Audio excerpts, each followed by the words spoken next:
So I had all these questions prepared, but I'm just going to ask a couple because I really just want to talk because this is so important to me. This topic, the topic of credit and us having it, and especially us as Black people, and then especially us as Black creatives having it. So, ladies and gentlemen, welcome to a conversation with, and I am your host Floyd Marshall, and today I am joined by three credit experts. Now, if you don't get it answered today, then I'm just going to say you ain't been listening because we are really going to go in, and I really wanted to have these phenomenally beautiful young ladies on because once again I'm on Clubhouse and I was in a room, credit goddesses, correct? Shay. No, it was mine. Shay. Mine. What was the name of the room? It was credit and coffee. Credit and Okay, coffee. so I'm in that room and they're talking about credit, how to get it, how to keep it, how to maintain it. And I said, I have to have them on the podcast. But you know what? We'll go into that. First of all, again, my name is Floyd Marshall, your humble host. Welcome to a conversation with. And today I am joined by three dynamic ladies that are all about credit. And I'm just so excited. I'm a little tongue tied. So I'm just going to be quiet and let these phenomenal young ladies introduce themselves. And then we're going to get into this topic of credit. So, ladies, take it away. Introduce yourselves. Who go first? I'll go first. Yeah. Hey everyone, my name is Rosa Laura Lewis. I am also known as Credit Goddess. I'm all things credit score improvement strategist. I'm also a business credit coach, NAV business loan broker, and a credit educator in the credit space. I teach locally to high school and college students. So I'm excited to be here on the show. Thank you so much for having me, Floyd. Okay. Hey everyone, I am Shay King Terrio. They call me the credit cleanup woman. I am the owner and founder of Financial Freedom Consultants, and I have been in the credit sector for about 14 years now. I started in the whole credit sector, working in the banking industry. I worked in the banking industry for quite some time, and I was just tired of seeing my people coming in, getting denied, and not knowing why. Since I no longer work in the banking industry, I can say some of the things. So it was, once they got denied, it was just okay, you're denied. And my people, they were confused. They didn't have the knowledge of, okay, well, what's on my credit? Why am I getting denied? So I took it upon myself to go the extra mile and help. But what ended up happening was that someone told on me. So I had to leave the banking industry. And I said, you know what? I'm going to go ahead and do this thing because I was doing it for a long time for free. I was the customers that were coming in, they were getting denied. I would assist them, let them know what was going on with their credit, how they could get approved, and they were getting approved. So somebody told, and I said, you know what, forget all this. I'm gonna go ahead and get started and help people. And so that's why I started Financial Freedom Consultants, so I can be able to bring knowledge to my Black and Brown community. Because as many of you know, we were always taught to get the bag, chase the bag, go get the money, to make sure you supply for your home and pay your bills. But we were never really taught the meat of credit and how you can become credible and also get the bag from the bank by utilizing your credit so you could go ahead and grow that generational wealth. So yes, I do teach in schools. I teach, I do seminars. I just love to spread the knowledge that I know about credit. And I also assist with business credit as well, such as Credit Goddess. And I do assist with lending. So I am a licensed lender as well. So yeah, that's a little bit about me. I don't want to blabber. Go ahead, Shante. Well, listen, that's great. I didn't know you did a lot of those things, so I love that you put that all out there. So my name is Shante Nicole. I'm the CEO and founder of Financial Common Sense, and that's sense spelled like money because that's what I talk about. So I am all things personal credit, personal finance. So not just credit, budgeting, saving strategies, paying off your debts, managing your money, being disciplined with your spending. So I've been doing that full time for about 6 years, but I've been helping people with their credit for over 20 years. And it stemmed from me having stage 3 cancer when I was 22 and getting medical bills and collections. And I was like, wait a minute, what do you mean this is going on my credit report? What is that? And then I looked that up and they're like, you want to see your score too? And I was like, there's a score too? I mean, this is back in 01. So I'm just like blown away. Like, how come nobody's teaching this stuff? So I pulled my own credit and I saw all of my mistakes, all of my late payments. And I was like, wait a minute, how do I fix this? So I started helping myself. Of course, I want to tell my friends about it when they're in their 20s. They don't care nothing about it. Now they're texting me all the time, asking me credit questions. So it's funny how that came full circle. But I got started really from a Facebook group. I really wanted to start the group. It was the end of 2016, around December, when you see people talk about their New Year's resolutions and their, workout goals and diet plans. I'm like, nobody's talking about financial fitness, So I started a group.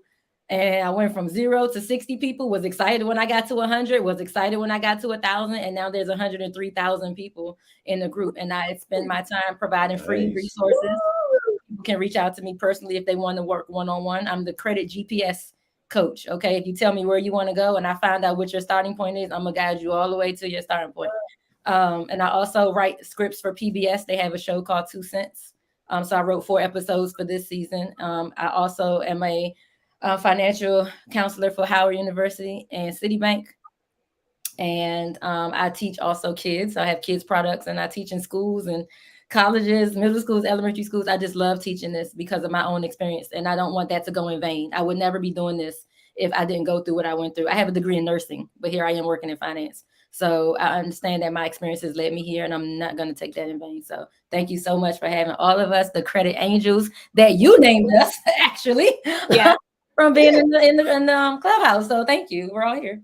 Wow. So again, ladies and gentlemen, just an amazing wealth of knowledge when it comes to credit. And it's interesting about your stories. This gentleman that I listen to, he's a mentor. He doesn't even know it. His name is Ed Milet. I don't know if you guys are familiar with him, but he has a saying that things don't happen to you, they happen for you. So when, listening to your stories, and he talks about the fact that even though it may look bleak at the moment, there's always a silver lining in it. And Shay, when someone dimes you out, in hindsight, they did you a favor. Shantae, with something as heinous and as upsetting as stage 3 cancer, thank God you came through that, but it led you to where you are now, helping so many people. And there's a gentleman that I listen to, Reverend John Wesley. His church is in Richmond. And he talks about the fact that in order to have the testimony, you need to test. And it's just amazing listening to the test that you guys went through, but now you're on the other side of that with these amazing testimonies. But let's get into it, because again, I was listening to you guys on Clubhouse and I was just so struck by the amount of knowledge that you had. And I've been in the film space for 19 years. And one thing that keeps coming up again and again and again is how Black people are not in the conversation when it comes to money and finance. And I said, I need to have, and we were always like, well, let's do a room, let's talk about it. And then I go into you guys' rooms. So I want you guys, and anyone can go, because we're going to just do this, like a conversation, to talk about what is the importance of credit and why do you need good credit, either it be personally or for business. So anybody can take it away. So I'm going to say this. I had a client, because I know a lot of people, when you talk about bringing credit forth, especially those with a lot of money, they're like, oh, I have money. I got this money. I don't need credit. I had a client, a very, very wealthy client. Went to the bank. They felt like because they had the relationship with the bank, they had this type of money in the accounts, they were going to be able to get a business loan. But lo and behold, when they pulled their credit, it was poor. And because this client just always paid things with money, but with this type of business venture that they wanted to do, they did not want to deplete all of their funds. So they decided to go ahead and go to the bank and get a loan, and they were denied. And so I said that story to say is, a lot of people feel that, okay, because I have this type of money, I can still get approved for a loan when I actually need it, and I don't want to deplete my funds. But you need that credit to go ahead and back up that money, because it doesn't matter how much money you have, when you need to borrow some money from, a bank. You need to make sure you have that credit to go ahead and back it up. So like I always say, money can get you in the room, but that credit is what's going to keep you at that table. So, yeah. I like that. And I like to use this analogy. I always do when I'm talking to people, right? I say, okay, Rose and Shay are my good girlfriends, right? We went to school together. We've known each other for years.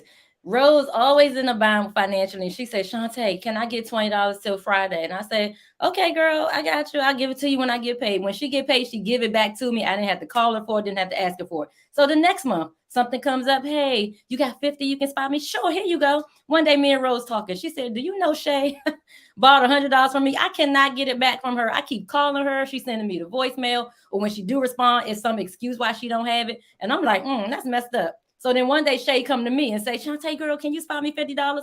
What do you think I'm going to say? No, because Rose already told me how her credit is with her. Now, she's never borrowed from me, but I'm not going to take that chance because I already checked her credit and it's poor. Now, I can take a chance because I can say, well, she never did me dirty. But I'm maybe not willing to, because I'm not going to be chasing you down, get after my money. So when people need to borrow money, they don't understand that their credit report is a history of how they manage credit with other people. If you're asking a bank to buy you a house for $300,000 and they check and see you haven't paid a $50 collection in 40 years, I'm being facetious, but come on, like I don't want to show me how responsible you are. You're not showing me based on your big report card. So I'm not going to give it to you. So it's important to understand that rides with you when you're asking to borrow money. They want to see how have you been with other people you borrowed from, and that's going to determine whether you get that money or not. Credit. Yeah. So let me speak on the business side of it, because what Shay and what Shantae just beautifully just put together with the analogies. What I want people to understand is that when whatever you do on the personal side is how you're going to treat it on the business side, right? Yes. So, and you also have to understand as a consumer, when you're borrowing money, that business or that financial institution has invested in your business. Like Shantae just said, you're asking the bank to borrow money to buy the house. They're well invested in it. Now, I get a lot of slack when people when you tell people that they have to put a down payment. Why I got to put a down payment? I want to know money down. But listen, that's you committing, right? That's you committing, because they committed at a percentage, and you just have to put something down. What are you going to put down to commit to this agreement that the bank and the financial institution is willing to invest in whatever it is, starting a business, buying that car, buying that home? We have this disconnect with the financial institution as if the bank is just a bank and they ain't gonna lose. But the banks are in business to make money, and they are well invested with whatever idea that you're bringing to the table. But that credibility, how you manage other accounts, matters, because that is data that they use to determine, first of all, if you're going to get approved, because we got different levels, because you can get approved with a $400 credit score. You can get that, but it's just not going to come with the best term and the best rate. So you better not fix your mouth talking about you want lower payments and all that good stuff. You are not in position to do that. You are not in position to negotiate. You better take what they got. But once you start building that credibility, you're in that position to negotiate your terms and your rates. But you have to build that credibility up, and they want to see those relationships. So that's just to tie it all in. The importance of credit is so that way you can build that generational wealth. We throw this word out there, but we don't fully understand what that looks like. So now that we have this conversation and we have 3 lovely credit angels here, we gonna give it to you, plain and simple, in the relationship concept. Since we like to talk about relationship, value man, high value man, high value women, let's talk about high value. And it's all about you. Are you high value? Where they gonna want to invest in you? Where they gonna want to be in a partnership with you? So let's understand that concept, and then we can move forward in that conversation, because It's not a black and white thing. It's really not a black and white thing, because that in our community, they think that's what it is, and it's really, really not. So I know, Floyd, you wanted to talk about how Black women have how entrepreneurship have increased during the pandemic, but only 1.4% of Black women are getting funded, and a lot of people token that as, oh, they don't want to lend to Black people. But we can dive deep into that. But what do you think, Floyd? Well, you know what? Yeah, well, let's take a deep dive, because when you said that, I was taken aback, because that was something that I was not aware of. And the fact that you have so many women diving into entrepreneurship, but then such a low number of them actually, as we like to say, getting that bag, is shocking. So if that's the number for the women, what is it for the guys? I'm sure it's really low, right? Because men tend to operate in cash, right? They flaunt their cash every time they want to meet a woman, right? They move with the cash. Cash speaks. They say money talk. Isn't that the model that we have in our community? Money talk. But when you talk about credit, listen, credit holds the conversation. Yes. All right. Money talk, but credit hold the conversation. You can't hold no conversation with me if you don't got no credit. I don't know what to tell you. I don't know what to tell you at this point, right? Because if you're trying to borrow money where they're giving you 60 months, 360 months to pay off, the money is not going to hold that conversation. How soon do we depart from our cash once we get it? When they say pretty quickly, right? And you telling me to lend you money, and I need to give you 6 years or 30 years to pay me back based on your cash in your bank account? I don't think so. No, right. So we just need to tie all that in so people can understand, why do you need to build credibility? Like you said, that question, what's the importance of it? Because that data is what they use to determine whether they want to lend to you or not, and how long. For someone to have a longer term, you have to show some type of example that you know how to manage, and you paid off successfully, So can we really, really say in our community that we have successfully paid off a term, a 5-year term, a 30-year term? Have we seen that in our community before? What is the pushback that we get buying a home? Oh, I'm not going to pay off that home. I'm going to die before I pay it off. So if we have that idea in our minds, are we going to ever push that button to buy a home if we think we're not going to live long enough to pay it off? Right. Well, that's an interesting question, and I want to go back to something you said earlier regarding people putting money down for a house. Now, I'm going to flip this to the film industry really quickly, because when we talk about investors wanting to invest in the film, and sometimes we would do a room and people would come in, well, I have this idea and I want to make, or I want to get this amount of money for it. What the seasoned people, one of the things that we would ask is, how much skin do you have in the game? How much money are you investing? And they were like, well, what you talk about? Well, I wrote the script, I got to this, I got to that. That's beautiful. But how much skin do you have in the game? And in layman's terms, how much of your own money are you putting up? Right. Because you're asking me to give you my money when you're not willing to give me any of your own.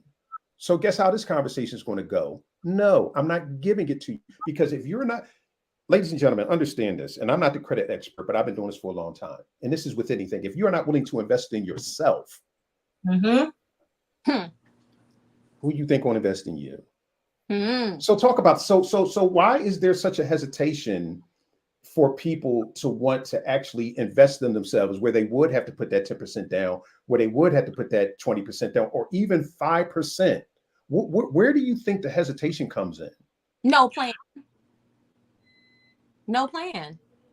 And let me tell you something, the investment in yourself doesn't even have to be monetarily. Take some time to learn why your credit looks like that. Take some time to figure out what you need to do to build it up. That's investing in yourself to get yourself in the position to get the loan. It don't have to always be monetarily. Put some time into it. I talked to somebody today who said she did a consultation. Well, what's your issue? Why are we on the phone today? That's what I always ask her. She said, oh, I mean, I make good money. I have about $15,000 in debt. I'm an impulse spender. Da, da, da, da. So she just typing everything. And I ended with, so where do I fit into this equation? You already done told me I know what I need to do. I'm not doing it. I have $800 a month plus in DoorDash orders. I have all this credit card. What are you using your credit cards for? I mean, just stupid stuff. So you've already told me why you're in the position you're in. And you said, I know what I need to do. Right. Where do I fit in? Take some time to invest in yourself and save some of your money. You make good money, but you don't know how to use it. So let me ask you a question about that. Now, is that what you just described? Does that go to lack of education? It's threefold: lack of education, lack of discipline, and your foundation of when you first started using money. I always tell the way you handle money now comes from a place. You have to understand that, and people don't get that. Me, it's not the healthiest mindset, but I was a struggle kid. It was me and mama. That's it. So if I wanted something, she either said no or she made sacrifices, which I was unaware of until I became an adult to make it happen. So now I'm like, I never want to be I don't want to be a struggle adult. So I hold on to my money so tight. I don't treat myself to stuff. I'm like, I don't know. Right. Those shoes cost $200. And my friends are like, girl, you can buy 20 pair of those and be fine. But I'm just, Now, some people say I never had when I was a kid. So when I grow up and get a job, I'm going to get whatever I want. Mm-hmm. That's the mindset they have. Okay, Mr. Floyd. So it comes from something. Why you frivolously spend? Because you say, I have it to spend. I never made good money. Now I do. So if I want something, I buy it until you need money and you don't have it. Or you have $15,000 in credit card debt and you're paying interest. So whatever sale you thought you got at the store, you're paying more than even the regular price. So it comes from something. And I always tell people when I do credit challenges on day one, they want me to get right into collections and how to handle the bad stuff. Right. Money mindset is day one. Why are you even on this challenge today? Something brought you here. Where is your mind at when it comes to how you operate with money? What are you teaching your children when they see you swipe? So it's really just where it comes from a place, how you handle your money. So the investment, yes, I love that Shay said that. And I never even thought about that. Yes, you need to put down 20%. I'm about to invest in you. Show me how much you're willing to invest in yourself. But it doesn't have to be monetarily. Take some time to learn. Don't always look for the credit hacks or secrets or loopholes. There is no such thing. It's credit facts. The same information that's in that secrets book you can get on Google is out here. We're out here. But people don't invest in them. They want the quick fix. Yep. They want quick microwave credit. No, you're going to have to put that joint in the crock pot. But you know, too. But you don't want to wait long. Crock pot takes 6 hours to cook chicken. No, I want to throw in the microwave, 30 seconds. I want my score up real quick. What trick, what loophole do I need to do? So no, the investment needs to be monetarily. Yes, Rose, I'm about to steal that. Sorry, I'm going to let you know that. I'll pay you for it. And also just mentally into yourself, the investment. But you know, too, some people, a lot of African American Blacks, when we get the money, we're in fear. We fear when it comes to investing in ourselves, investing, putting that 20% down, or investing in your credit, or investing in this, because some of us, we never had it.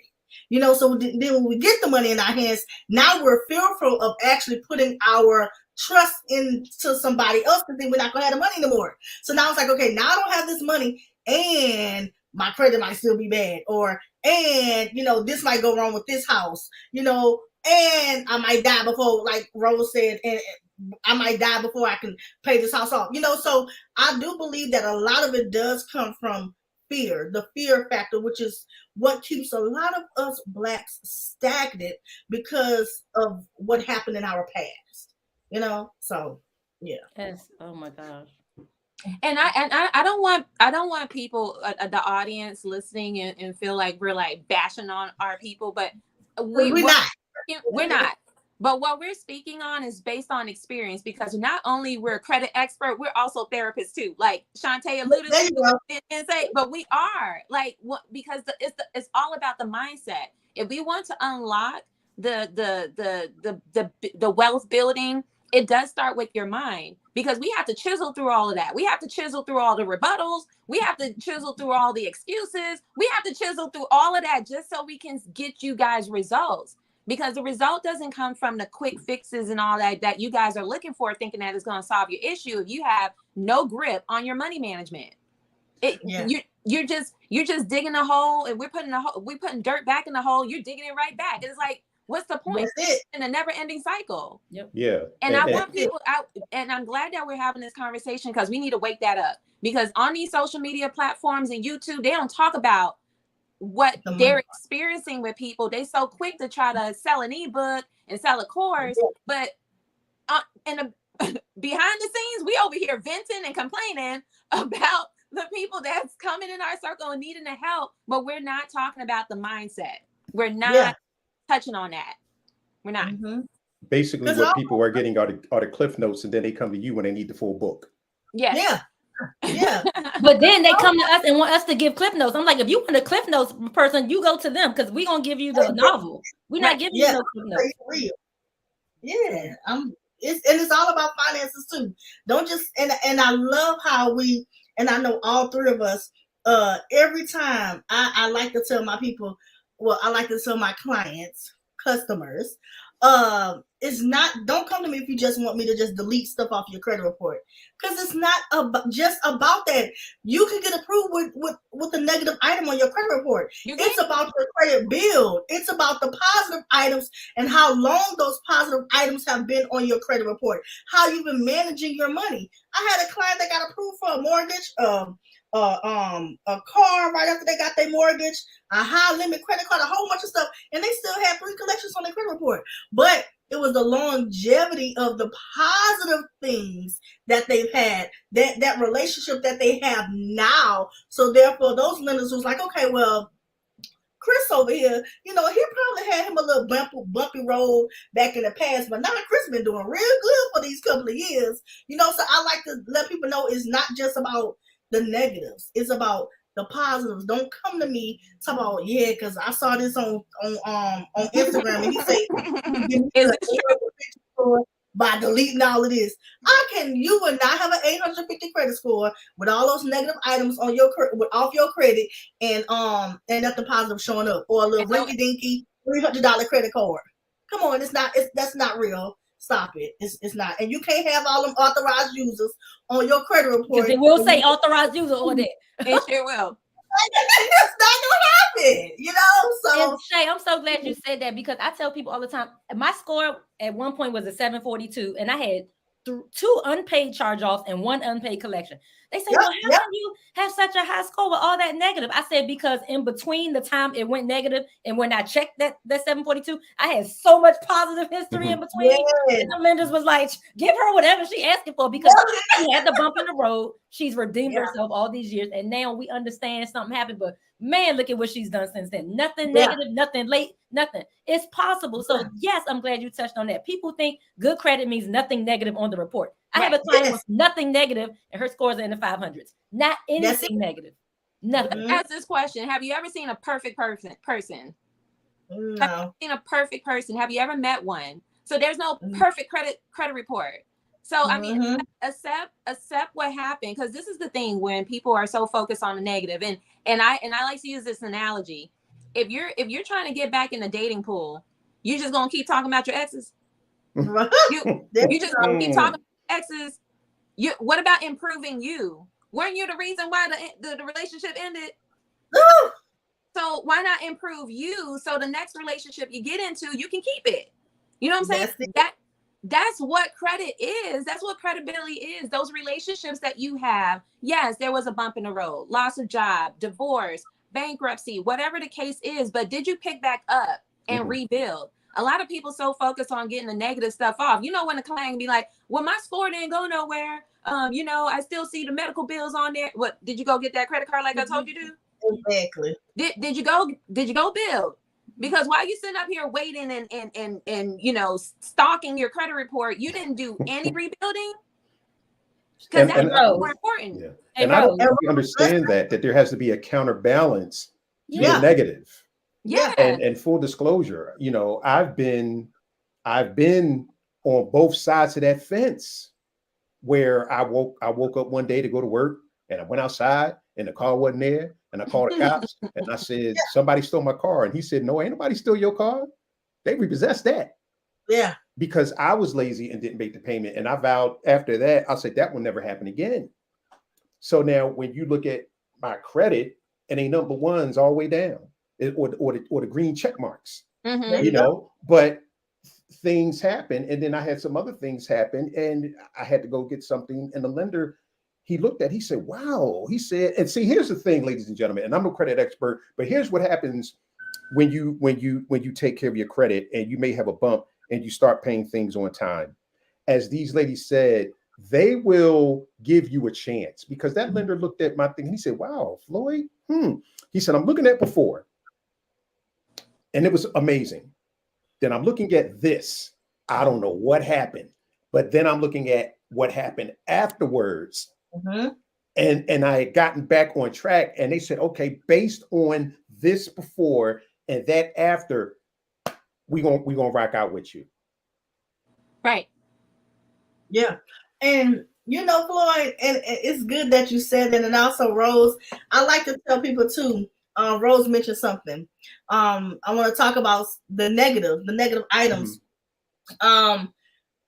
Your score can also decrease if you get a negative item deleted. Say it another time for the people in the cheap seats, please. Not in the cheap seats. I love it when they be like, you know, so-and-so said they could delete all this off my credit, and I'm going to be this, and I'm going to be that. And now it's a blank canvas. Okay, well, baby, you don't even have a credit card. So what do you think is actually giving you a credit score? They're like, well, I got 400, 500 credit score. Well, what do you think is giving you those points if you don't have nothing positive on your credit? So once I delete this off your credit, because that's what you keep asking me to do, then what you going to have?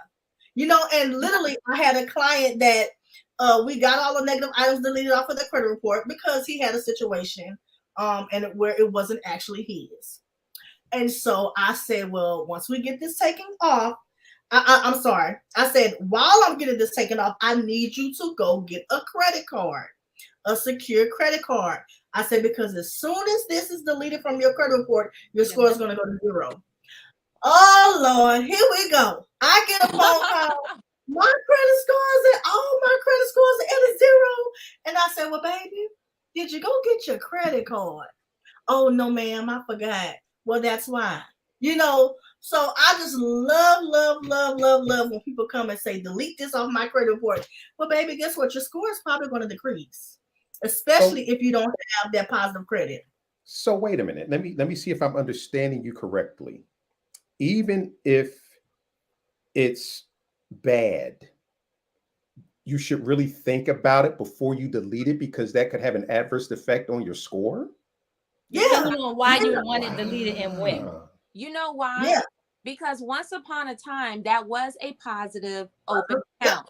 Once upon a time. And if we're considering the age, because let's talk about what makes up a credit score. There's 5 categories. It's not just about making your payments on time. That's 35% of your score. So let's do this. The lowest credit score you can get is a 300 or 0. But as a U.S. citizen, you get a 300. Everybody start off with that. And the highest you can get is an 850. Subtract 300 from 850, you have 550 points you can gain or lose. So when we're talking about getting items removed off your credit, it's contributing to those 5 categories that I'm about to mention. 35% of your score is on-time payments. So just making your payments on time is not 100% of your score. It's only 35%, which is 35% of 550, 192.5 points. So for those of you that make on-time payments, you don't have no derogatories, no collections, congratulations, you have all 192.5 points. Add that with the 300, you're at 492, okay? Now, here's where we say, go get a credit card, because 30% of your score makes up how much credit you have left. So this is to all the folks that are afraid to get a credit card because you're afraid to go into debt. Okay. First of all, they score you based on how much credit you have left. So if you max out that credit card, you do lose all of the 165. So no, credit is not meant to put to debt and put you in debt. And like Black people think, oh, they just trying to put us in debt so they can make money off of it. No, because you're scored based on how much credit you have left. So 30% of 550 is 165 points. So how much credit you have left? Let's do the math on that. We don't got to go deep in that. Now, here is where majority of your points come from when you get a new credit card, whether you get an account removed. This category fluctuates along with the utilization because of how much credit you have left. But this one is where a good amount of points come from when you remove an account. Say, for instance, it was an account that was 12 years old. To get all of this 82.5 points, which is 15% of your score, the length of credit, 82.5 points. If you knock off that oldest account, a good chunk of your points come from this category, which we don't know about. So 15% is 82.5, and you need about 12 years of history. And this is going to go back to when we're saying with entrepreneurs that's on a rise, a lot of us just getting into the credit game. A lot of us just getting into the credit game within the last 7 years, right? You know, some of them just got in 2 years ago, 3 years ago. So when we're talking about tapping into business credit and you don't have solid credit history, we got to give it some time, right? But in that time, you need to get the credit education so you can maintain it, so you can reach that 850 goal. But a lot of us are, you know, either halfway there. A lot of us are almost in the 700-800s because of our student loans. Our student loans is one of our oldest accounts. Oldest accounts. Yes. And people be coming to us and want to get that removed. And we're like, why? Oh, because, you know, it's going to affect us getting a house. Well, listen. That has changed. Listen, you're affected of getting the house due to DTI, debt to income ratio. And a lot of us are buying these homes all single and we ain't married. Where we got two, you know, where we got two incomes, you know, where now we have increased our capacity so we can afford that home that we want to get into. We coming in all single-handedly with our own income. So yes, if you got student loans and car notes and credit cards, yes, your DTI is going to be a bit high and you're going to get denied. And let me tell you, for those in the back, just because you get your student loans removed off your credit report, they can still see it, especially if you try to get that FHA loan. They can see it in that CAVERS database, okay? Yes.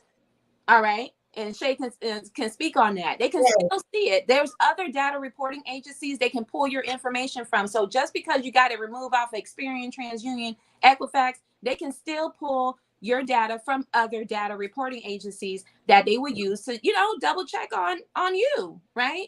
So now that's 15%. 15% of 550 is 82.5 points. When you get a new credit card, we get that, where people are afraid to lose a point or two when they go and apply for credit, right? And they took 6 years to finally go and apply for credit. And then now you re-aged. You went from 6 years of consistent, like, you know, a length of credit, and you just applied 2 months ago and your score dropped 30 points, 40 points, because now you re-aged. You now went from 6 years to maybe like 2 years of average credit or 1.5 year average credit. And you may have lost 2 points from credit increase. So when people be coming to me like, I just applied for a credit card and it dropped 40 points because of this inquiry. No, it's not because it's along with the age too. So you have to, this is why we educate people. And I just want people to just be open about that, because those that be wanting quick fixes, y'all don't want to listen to the education part. Y'all just want the results. But the education will save you so much frustration and disappointment. You know? Let me tell you, Rose. Go ahead. What you broke down is perfect, because I wrote some notes while you were talking, and I said, I ask this question all the time. People in my group say, I'm trying to get to the 700 club. I'm trying to get to, how can I do that? And I say, my first question, if I can get to the post before anybody else, I said, do you understand how scores are calculated? Because all you know is you want the big number, but you know that you have no idea what goes into it. So I said, so when I'm talking to my clients, I said, do me a favor. Tell me how 3 ways I can get to the sum of 12. And they're like, I said, tell me 3 different ways I can get to the number 12. 6 plus 6. Okay, give me a division. 24 divided by 2. Okay, give me a subtraction. You know, whatever, minus whatever. I'm like, okay, tell me how you can get to a 700 credit score. That's it.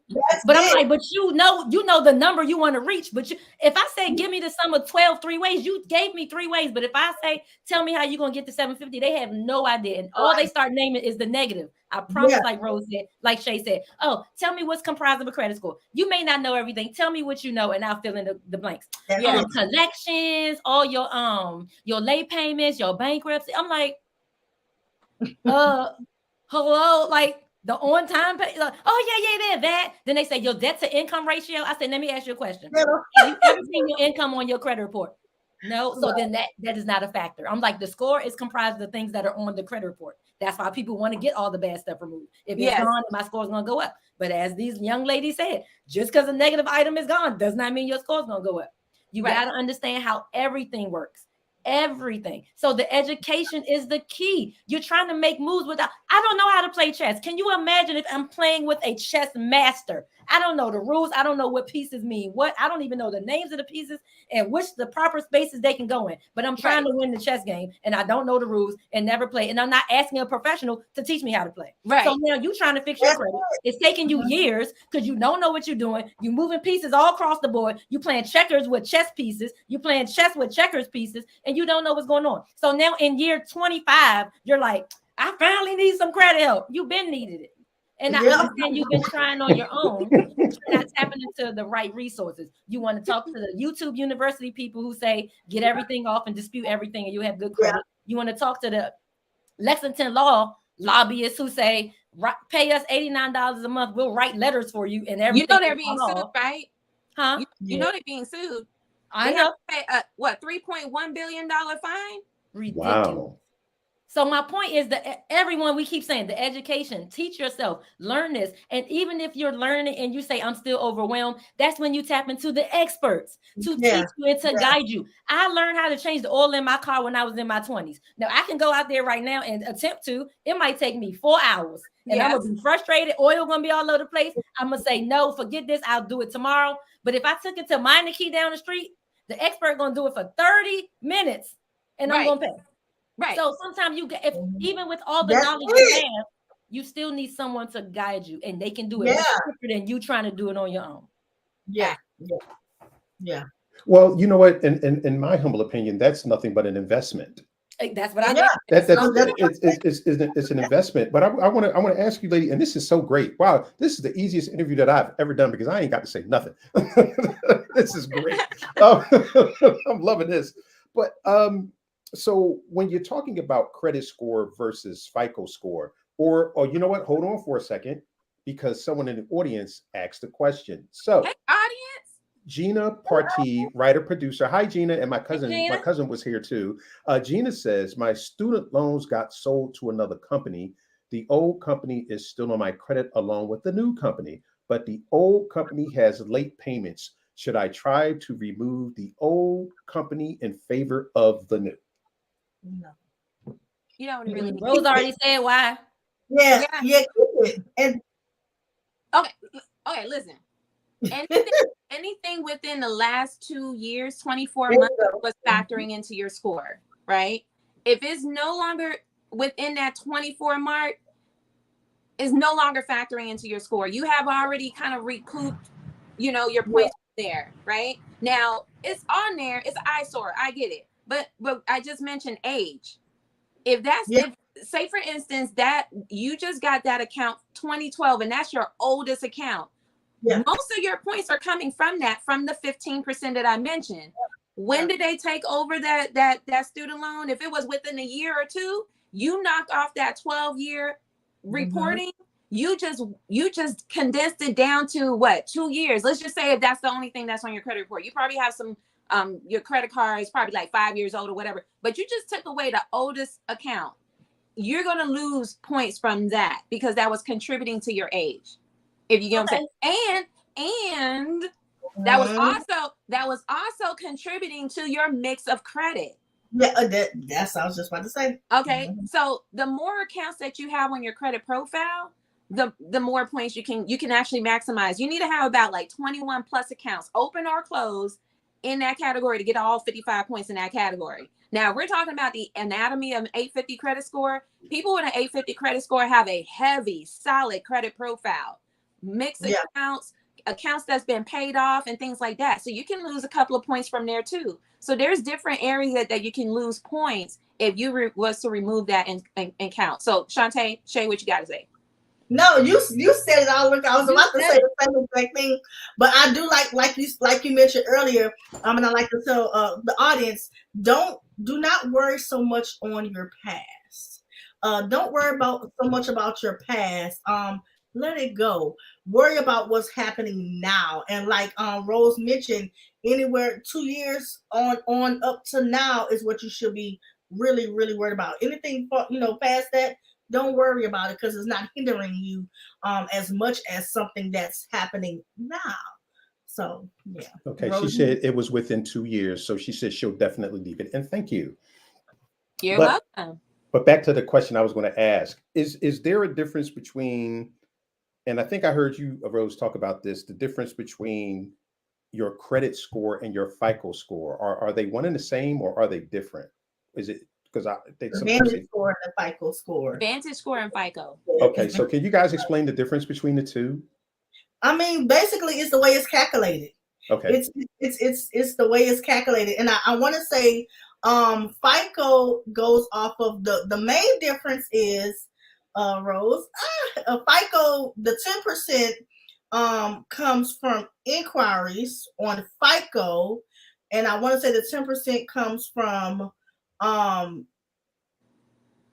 new credit on Vantage. Is that correct, or do I have it backwards? It's the same.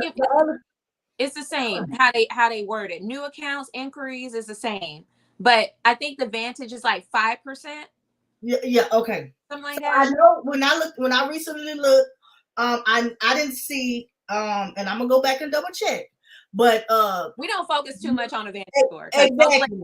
I was just gonna say it's really the way it's calculated. That's mainly it between the Vantage and the FICO, but also 95% of the lenders utilize FICO. Okay. They lenders still utilize your Vantage scores, but not as much as the FICO. And also there are different type of FICO scores. A whole plethora of different types of over FICO 30 FICO scores. Yes, compared to just the Vantage scoring module. So yeah, I in my program I like to I educate my clients with the Vantage scoring module, but I do let them know what their FICO scores are as far as when they're trying to go get that automobile or that mortgage or that credit card. I like to make sure they know what their FICO scores are too. It's just basically how it's all calculated. That's all. And I The wanted scores to mention, are different, but what's on the report is the same. I wanted to mention, I know somebody asked about the student loans and removing them, and Rose went into the length of credit history and everything you want to leave, but it was also removing it, right? So many people think that like they can just ask and get stuff removed. So my question to you is like, okay, if you did dispute that, what would be your reason? Like, it's closed now and I have a new one. That's not a valid reason to dispute anything. Right. You have to have it actually, like, if it's reporting inaccurately, if it's not yours, but like, just, I don't want it there. Like, if we can dispute based on that, we will all have perfect credit report. So like, you have to, so if somebody says, I can get all this stuff removed, I would be like, how so, sir, ma'am? Because I would like to know what you're going to put in the letter to try to dispute this matter. When you're disputing something, you're arguing that this isn't right. When you're disputing anything, when you go to a store, hey, I want a refund on this because this doesn't work right. It's broken. So if you're disputing something on your credit report, what was the reason? What are you going to say in your letter? What was the reason? And you're not wanting to say that. Everybody not going to get that reference. What was the reason? What was the reason? Why are you disputing it? You can't just say because I don't want it there no more. That's amazing. And that could be your reason. But credit law just says that the credit reporting agencies have to report accurate information. If you're not proving that those late payments were not late, or this isn't yours, or it should say 0, but you still have the new balance there, and my new balance is with the new, that's the reason to dispute. Hey, this should be 0. But people still would dispute that and say, take it off. Right. And then when the score drop, you're like, well, I got it off, but what happened? So understand that the dispute, there's still a process. There are credit laws in place that make sure that you understand the rights that you have and make sure that you understand the laws that they must abide by. So yeah, people like to throw that D word around very frivolously because they think that's the end all be all to having good credit. Dispute the bad stuff and now you have good credit. Again, I have a client with nothing negative and her score's in the 500. So it's not about not having anything bad. It's like, where's the good as well? But I just want to touch on the dispute part because I'm like, people think they can just write whatever and get it off, and that's not the case. Can I say this to anyone that's listening? If you guys are looking for a credit coach, I need you guys to pay attention to what is being said from the three of us. We're well in depth about credit. We are not surface based. And I want you guys to pick up on that. When you're looking for someone that's going to assist you, first of all, I want you guys to trust the process. We're not going to lead you we're not going to lead you to a burning house. Okay. We're not going to lead you to a burning house. We have seen it all, and we have partnered with schools. We've partnered with banks. We've partnered with mortgage industries, realtors, I mean, lenders, brokers, and they love working with us because we understand credit. I mean, you'd be surprised how many of them be asking us to come in and speak to their, their folks about credit. Because listen, when you go to the bank, they only learn about their products, and they have a status sheet or a data sheet of what they need to follow and make sure that you meet. But as far as the credit education, they didn't have time to understand the whole anatomy of how credit works. They don't even know like how to dispute. They have what's a simulator, and then they that simulates and tells you what you need to do. And a lot of times is you got to pay off the debt. A lot of time, but you guys come to us because you guys want things off your credit. But this is what I like to say: when you're in a relationship, and we just use the Shantae used the analogy about her being friends with me and Shay, and how Shay is not paying her back or wanting to borrow, and Shantae said no because I told Shantae that Shay don't pay back.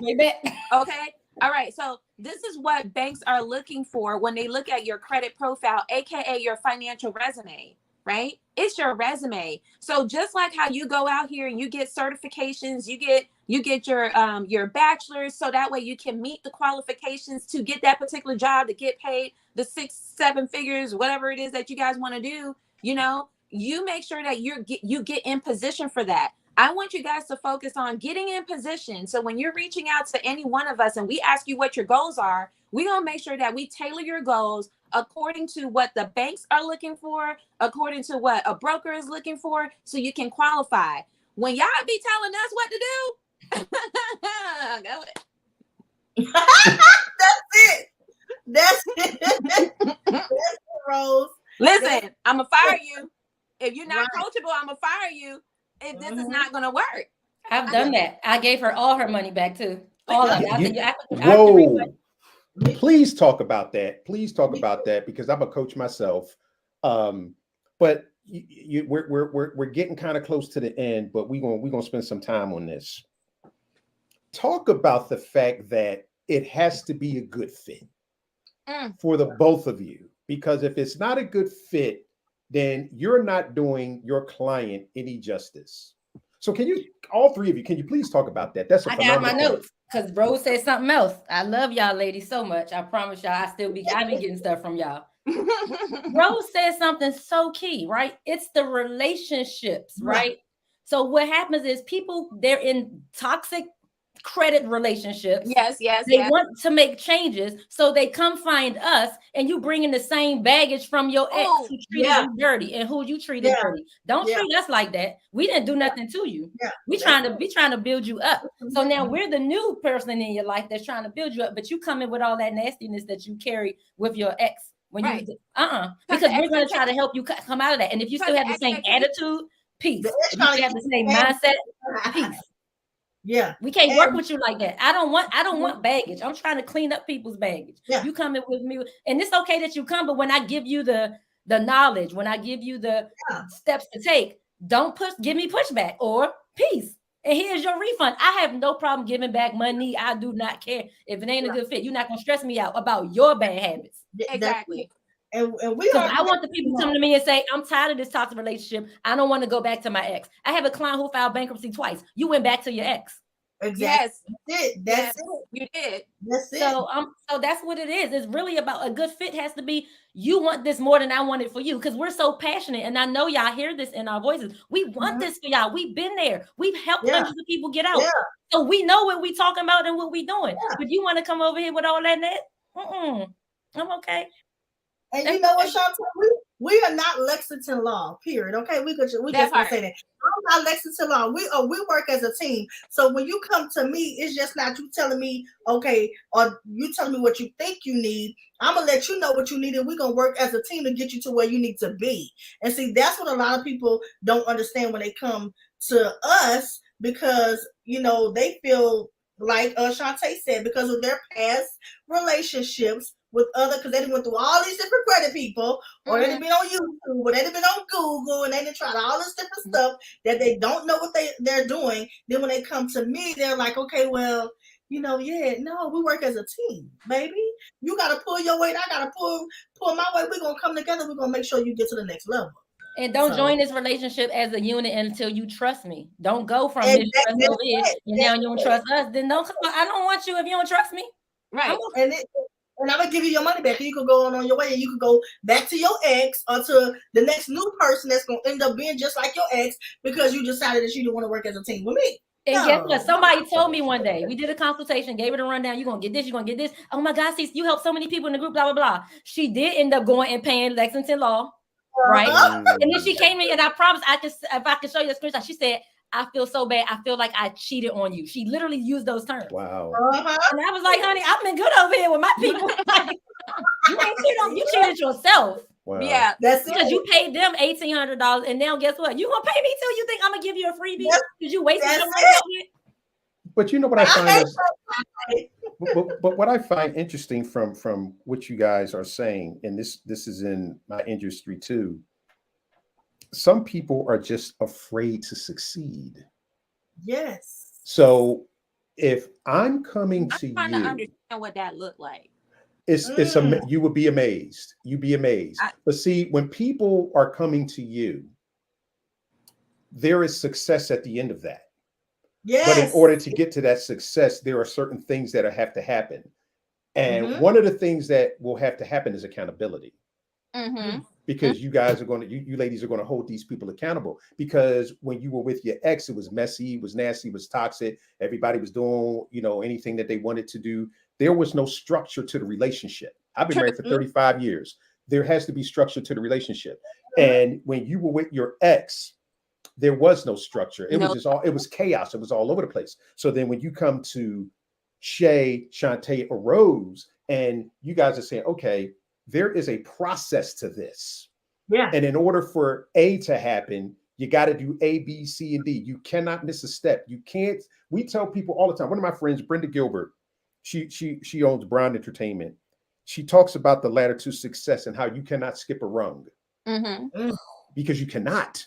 You can't skip. You cannot skip rungs. So when people come to you guys and they see that, well, I can't skip a rung, then they go to Lexington Law because Lexington Law says, I'm gonna take you from A to M, and I'm gonna miss everything in between.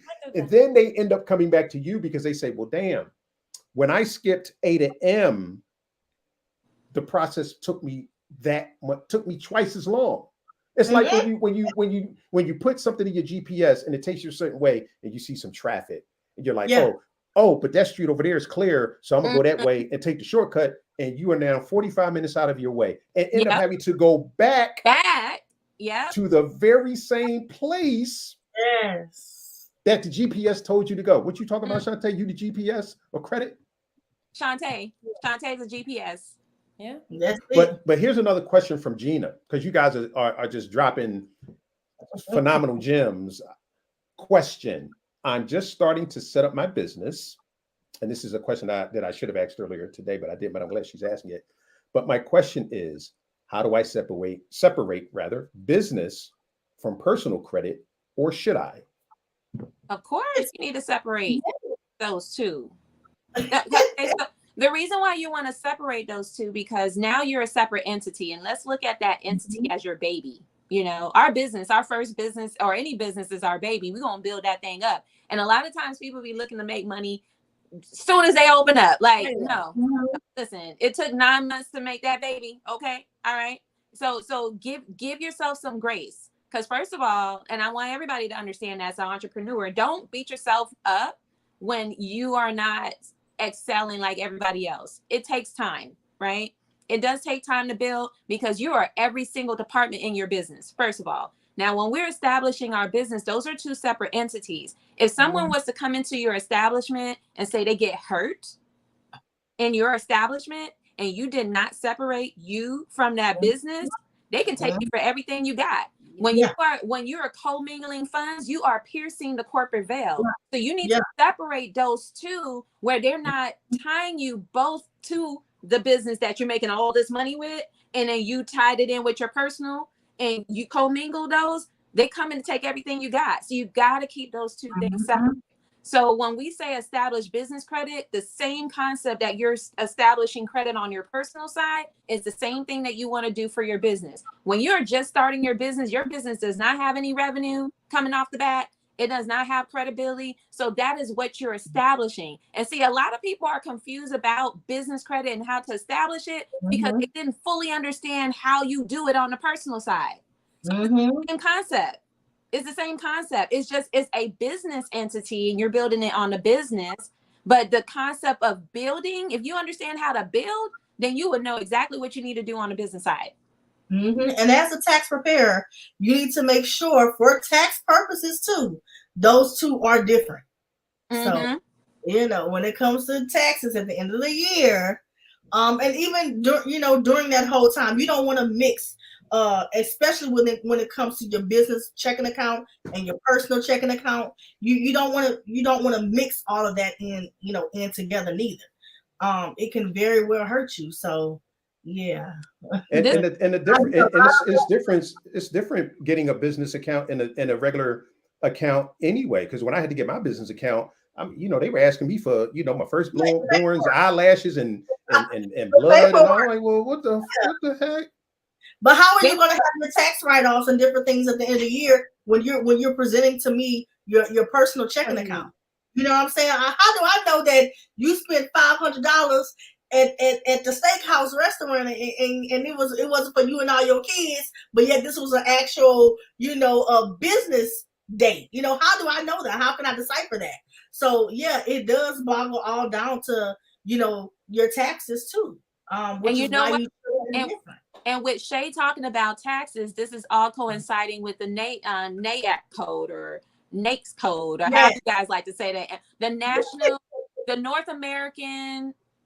North American Industry Classification System. Okay. So when they were asking you all those questions, Floyd, it was just to identify what type of business you're in. So that way they can give you your NAICS code. Okay. Yes. That code, because that also, let's get back to funding, because a lot of times we don't give the right NAICS code, and that is how they classify your business. This is how they also classify how much money they should lend to your business, because of those numbers that they get from Shay when they file taxes. That code associate, they know that you don't know your numbers or your business when you asking for a certain amount of money for your business, and you're asking from way more money than what you need for your actual business. They know that you didn't plan it out and know exactly what you need and what you're going to spend it on, right? Because every year when businesses file their taxes, it's an amount of number, and they have an average of how much that particular business in that industry make. So you got to make sure that you have that right code so they can identify. So when you asking for funding, they know you within that parameter and you did your work. It's so important that you guys plan. And this is why we do what we do, because we know people are not going to pick up the book and try to learn it themselves, get the education. And guess what, y'all? I'm a credit expert, and they just taught me something. I get asked those codes. I've run 3 businesses in my lifetime. I'm like, I don't know what they need it for, but I'm gonna put the code that they, I just learned something. I'm like, okay. Is this for money and tax purposes? They know. Never knew that. So you have to make sure you know. Never knew that. I love y'all ladies so much. Thank you. It's never too late for us to learn too still. Exactly. And you know what? And that's so interesting, because again, there's another Ed Milet today, and he had a gentleman on there. His name is Chuck Weiser. And he wrote this book I'm gonna pick up. It's called The Art of Conscious Conversations, Learning How to Communicate. And it's so interesting what you just said, Shantae, because he said something on the program. I wrote it down, and he said, "Let's get smart together." Yeah. And I said, wow, that is powerful. And we're all sitting here getting smart together. But Gina said, thank you. You guys are amazing. But ladies, this has been absolutely amazing. You guys have absolutely got to come back. But before we go, any parting words of wisdom for our audience, those watching and those who will be watching? Ooh, there's so many parting words, but I'm gonna say this: give yourself grace. Give yourself grace. And I also want you guys to also keep this in mind as you're embarking on your journey to entrepreneurship, starting your businesses and things like that, I want you guys to invest in yourself, one, and I want you guys to build a team. You know how you have myself, Shantae, Shay, and you have tax preparers, you have business attorneys. I want you guys to go out there and network and establish those relationships, because we're going to need each other, right? You're not going to learn all of this in a short period of time. You're going to learn a lot through experiences, and through experiences you're going to learn that you're going to need each other, right? And kind of look at us as a department in your business. That's how I like to look at it. If you're an at-home business entrepreneur, consider us as someone that you're going to keep as a retainer, because I know, I don't want to say we're a therapist, but we know how you guys spend your money. And I don't want you guys to penny pinch and rob yourself or short yourself because you feel as though you can't afford services. So you're going to learn your way. It's either you're going to spend time or you're going to spend money. Either way, you're going to spend something. So invest your money into people, right? Invest your money into people that's going to help you in your business, because guess what? You're helping another family and they're helping your family, and vice versa. I want us to start thinking as a community, common unity. Let's get it together. Let's build together. And like Chuck said, let's get smart together. So that's my parting words. I love it. I Yeah. love y'all so much. I I don't wanna even want to say- end. Let Floyd go. We can stay on, y'all. I want to say, I do want to say, get over your start. Get over your start. Don't allow fear to keep you stagnant, or as we talked about, and as Rose talked about, don't allow your ex to keep you in the past and hold you back. Life is too short to not know your full potential and reach your full potential. You will never know how far you can go if you do not get over your fear. Like Rose said, and we said it earlier, invest in yourself. That business venture, whatever it is that you want to do the research, write down, make it plain, get you that plan, and go forward. Go forward. And also, as the scripture said, I can do all things through Christ which strengthens me. Don't allow nobody or nothing stop you from reaching your goals. So get over your start. Get over your start. I love that. And mine go right. Mine is literally a segue ending for yours. I made a post the other day. Oh, I say the other day, this was September 2020, but I always repost it every now and then. And I literally said, don't let a speed bump in your plans cause you to stop completely. A speed bump is to slow you down, but it's not a stop sign or a red light. And I said, don't ever let a roadblock or obstacle cause you to make a U-turn or go back to where you started. Yeah.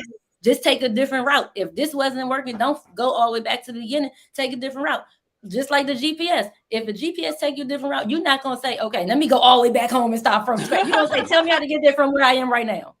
And that's what people need to do. So I love what Shay said. I love what Rose said, because it's all tying in together. And it's really about moving forward. And we need to be making progress. The issue is a lot of people are moving, but you're on a treadmill. You can move on a treadmill, but are you going forward on the treadmill? No, you're just moving in the same spot. And that's what they keep doing. They keep moving and running in the same spot. I'm like, no, you need to be running down the path, not on the treadmill. And then you keep making the speed go faster. You just moving faster and still going nowhere fast. That is so amazing. And that I always tell people, take massive action. Take massive action. And just like you just said, Shantae, learn the art of the pivot. Go a different way. Learn the art of the pivot, because you know what? Someone put up a post a couple of months ago and they said the road to success, and it was just a bunch of squiggly lines. It's never a straight path. It's never a straight path. 19 years ago, I said, oh, I'm going to be on the red carpet at the Oscars. And here I am, not there yet, but I am somewhere. I'm where I'm supposed to be.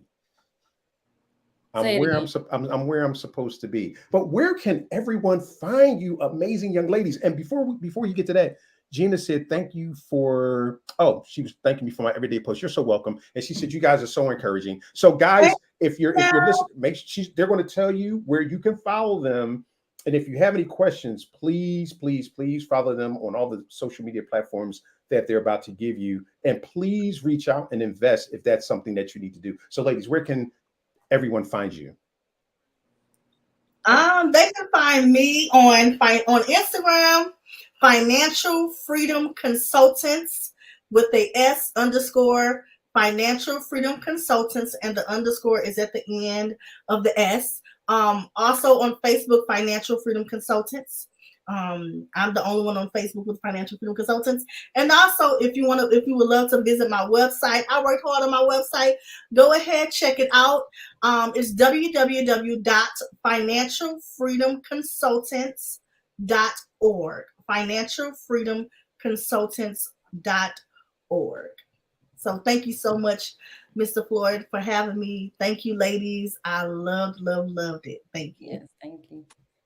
You guys can find me on Instagram, on Facebook at Your Credit Goddess. It's Your YOUR Credit Goddess. You can find me on there, and you can also visit my website yourcreditgoddess.com. If you guys want to send anything to me, any questions, you guys can text my business line at 888-557-5778. That's 888-557-5778. Yeah, you guys can find me on Clubhouse as well. I think I'm Yeah. Yeah, you guys got to come on Clubhouse, because if you guys love this conversation that we have, we go in depth. Definitely follow us on Clubhouse. I'm Credit Goddess on Clubhouse. As you guys see it right there on the screen, Rosalora Lewis at Credit Goddess on Clubhouse. Download the app, follow myself, follow Shay, follow Shantae. So that way you guys can get that notification and get this in-depth conversation that we had today. So thank you so much for having us here, Floyd. All righty. And so yes, Floyd has deemed us the credit angels because we are like Charlie's angels, but we are the credit angels. And I love these ladies because on Clubhouse, you see so many people who claim to know, they claim to do, they give misinformation, they just want the money, they want to tell you that they know all the tricks. And when I came across these women, I was like, wow, there's other me's out there. Like, and so it's refreshing to see. So again, thank you, Floyd, for joining Shay's room that day and just asking us to come be a part of your platform. I'm again Shantae Nicole, Financial Common Sense, spelled CENTS. So everything has that. My website is financialcommonsense.org. Instagram is at Financial Common Sense. My Facebook page is at Your Financial Common Sense, and then Clubhouse is at Credit Coach. So that's who I am on Clubhouse. But if you want to reach out to me, you can just reach out to me at Shantae Nicole. I will be transparent and say I don't really check my business inbox that much, so it will just sit there. So just reach out to me. Find me on Facebook.